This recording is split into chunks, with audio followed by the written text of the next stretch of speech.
Hello everyone, I am Darshini, Assistant Professor of Mathematics. In this session, we are going to learn about reduction formula. Suppose if I have an integral I containing a power of n, something like integral of sine power n x dx or integral of cos power n x dx or integral of sine power mx into cos power nx dx. In such a case, this can be reduced to an integral which contains sine power n minus 2 or n minus 1. The integral of the form in can be written in the form of in minus 1 or in minus 2. Such a relation is called reduction formula. Now we shall find out a reduction formula for the integral sine power n x dx. First, let me take this as in is equal to integral of sine power nx dx. This can be written as integral of sine power n minus 1 x into sin x dx. Here we have two functions.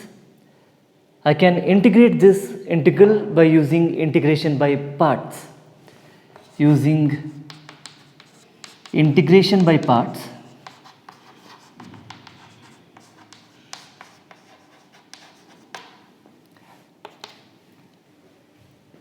I write the first function as it is, sine power n minus 1x. The integral of second function is minus cos x minus integral of second function, which is minus cos x,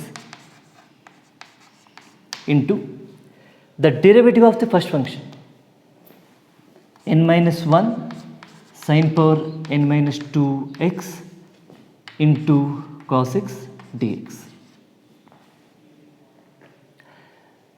Let me simplify this equation. This will be equal to minus cos x sine power n minus 1 x minus into minus plus, and n minus 1 is a constant. This can be written as n minus 1 into integral of cos into cos is cos square x into sine power n minus 2 x dx.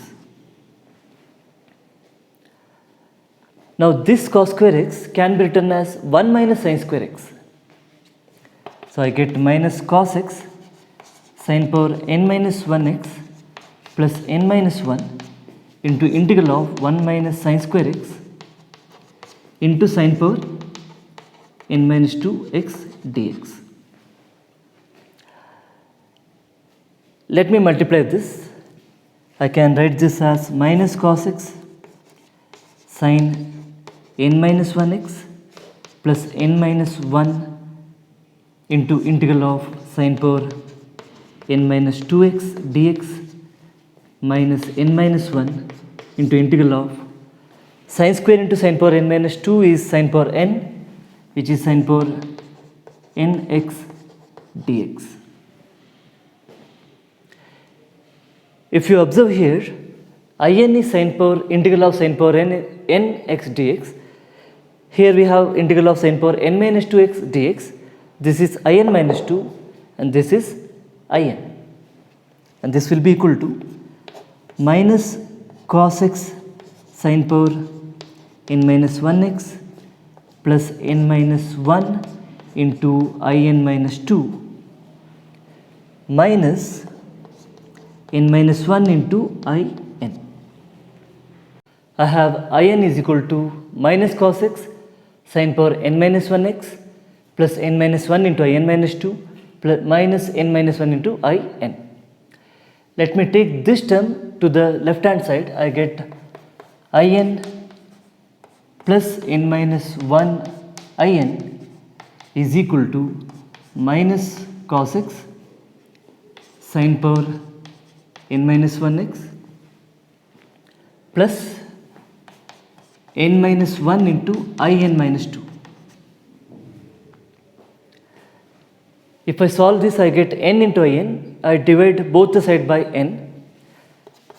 So in is equal to minus 1 by n into cos x sin power n minus 1x plus n minus 1 by n into in minus 2. This is the reduction formula of integral of sin power n x dx. This can be written as integral of sin power n x dx is equal to minus 1 by n cos x sin power n minus 1x plus n minus 1 by n integral of sin power n minus 2x dx. This is the formula.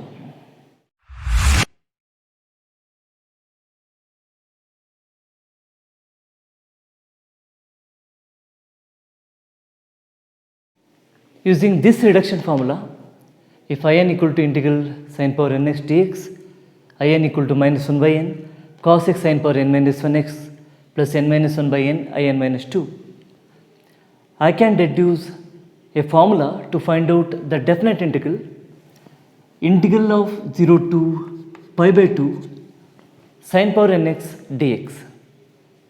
So what happens here is, if I apply the limit 0 to pi by 2 here,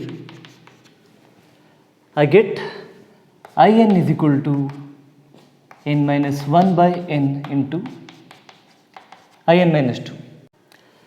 This term will be 0, cos pi by 2 is 0, sin 0 is 0, so this term vanishes. I get n minus 1 by n into in minus 2.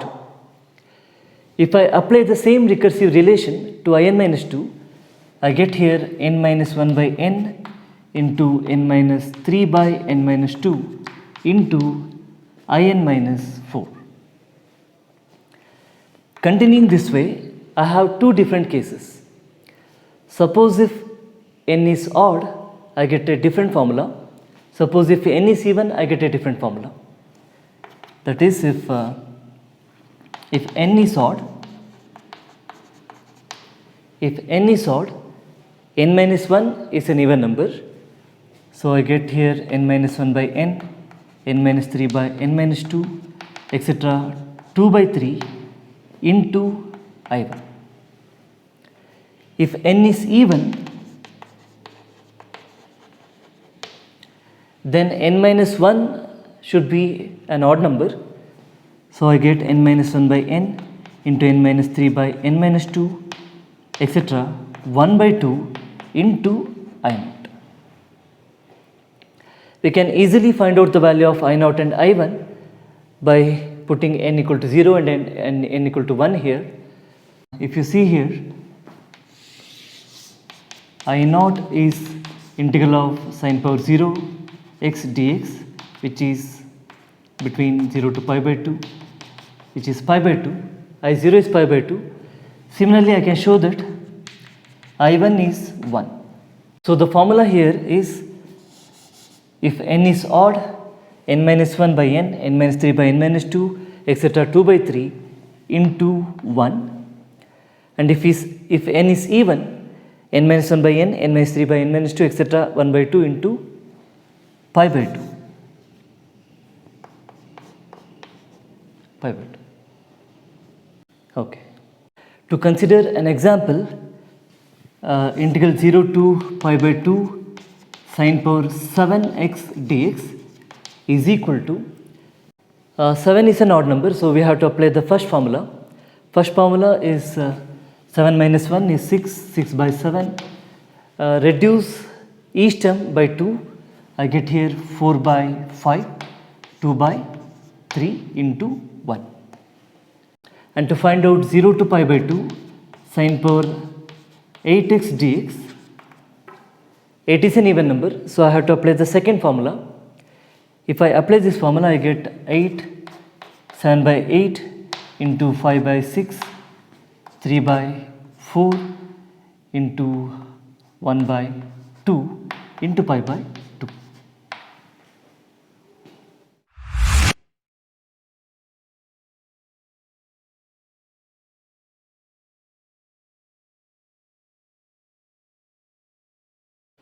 Now to find out a reduction formula for integral of cos power nx dx, I can apply the same method as I have done for sin power nx dx. First I write in as integral of cos power nx dx, and I divide cos power nx dx as cos power n minus 1x into cos x dx. Use integration by parts. This is the first function, write down as it is. Integral of cos x is sin x minus integral of the second function, which is sin x, and derivative of the first function is n minus 1 cos power n minus 2x into minus sin x dx. If I simplify this, I get here minus into minus plus, n minus 1 is a constant, and sin square x can be written as 1 minus cos square x into cos power n minus 2x dx.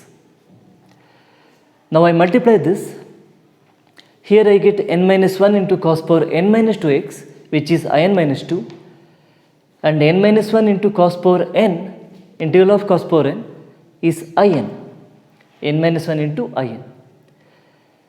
Again, if I take this term to the LHS and divide throughout by n, I get in is equal to 1 by n into sin x cos power n minus 1x plus n minus 1 by n into in minus 2.